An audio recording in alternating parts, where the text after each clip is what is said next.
Corinthians 13:6. What do you rejoice in? Do you rejoice in the downfall of others? She finally got hers. He finally got his. What do we rejoice in? Do we rejoice when the wicked fall? He needed to be locked up. Woohoo! What do you rejoice in? What's unrighteous rejoicing and what's righteous? What's the difference? I know a lot of people out here was hoping that they was ready to rejoice to find out if certain names are on the list. Funny how that side of the room is quiet. No more rejoicing. Okay? What do we rejoice in? Okay? You find yourself rejoicing with the rest of the crowd when certain things happen? You can rejoice in worldly things. The Bible doesn't say you can't. Don't say you can't. You look at a football game, don't you? You rejoice when your team scores a touchdown, or your basketball team, your favorite player, you rejoice when he hits that three-pointer. Ain't nothing wrong with that rejoicing. But then there's a rejoicing that comes when we see people get caught up in their foolishness. That's a different type of rejoicing. Like Diddy. He in jail for his sexual crimes. There was rejoicing because of his fall. Can you say he had grace? His fall, you know how the saying is, your fall from grace. People rejoice in seeing certain folks not win anymore. So let's look at the difference. You rejoice watching a game, watching your favorite TV show. That's not a rejoicing of iniquity. That's not a rejoicing in iniquity. That's not. TV shows, sports. What would be the iniquity rejoicing, which would be the rejoicing of iniquity? You could have people out here who rejoice in sin, iniquity, the works of it, and what they've done. But there are different levels of rejoicing. We all know the kingdom rejoicing. Okay? Book of Psalms tells us to rejoice and make a joyful noise unto the Lord.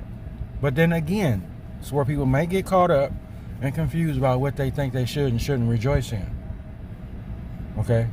You can rejoice in whatever, but make sure that it's not rejoicing in and unto iniquity.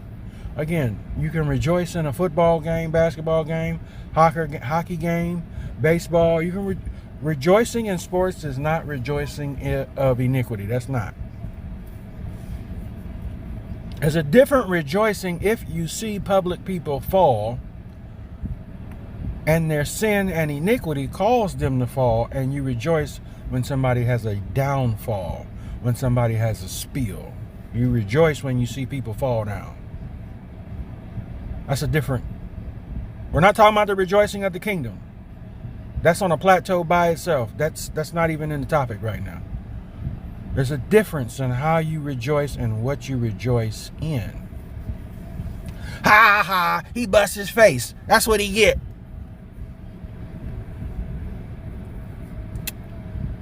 God said, I will put a stumbling block before some folks, and you will fall. But then the test is, you think, oh, it's just on them. No, it's the bystander, the people who are watching. Do you pray for them, or do you ha ha, ki ha ha? That's what you get. Different rejoicing from watching a game or a TV show. It's a different rejoicing. Rejoiceth not in iniquity, but rejoice in the truth.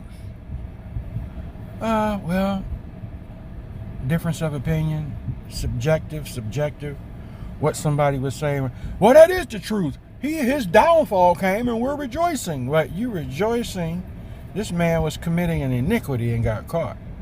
We're celebrating that his iniquity brought him down. You let that hit your spirit one time. Because if you get caught up or slip and fall, do you want somebody rejoicing over your mistake? Ha ha! I knew she wasn't all that. She had a mistake. She had an accident and crashed. Ha ha! Later on, you find out that person died or passed from that, and you rejoiced prior. What would you feel like? There's a difference. 1 Corinthians 13:6. I don't need to go no further than this. Rejoicing.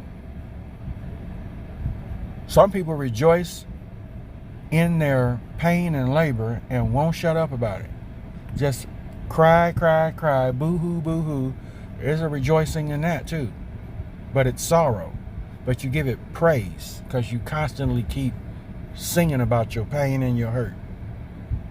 When you could obviously just say, I'm going to rejoice that I woke up this day. I woke up this morning. I'm living and breathing and having my being, whether I got what I want or not. I still on my 10 toes. I'm just going to rejoice just in that. I'm going to rejoice that I have a house right now and walls to keep me warm and windows and warm food. I'm going to rejoice in that fact alone. Because there are people out here who do not. And I could be 1 or 2 paychecks away. So let me rejoice in God keeping me. Let's try that.